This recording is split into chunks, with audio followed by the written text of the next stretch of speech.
When I draw, I really get in the zone.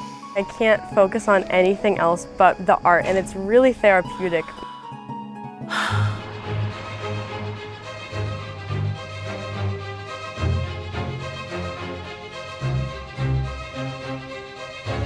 I really like to capture things around me or people around me and like find the beauty in it.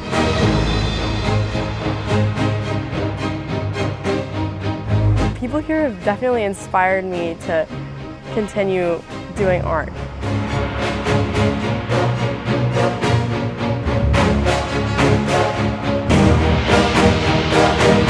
The setting was really beautiful. Every place we've been drawing here has definitely added to the experience.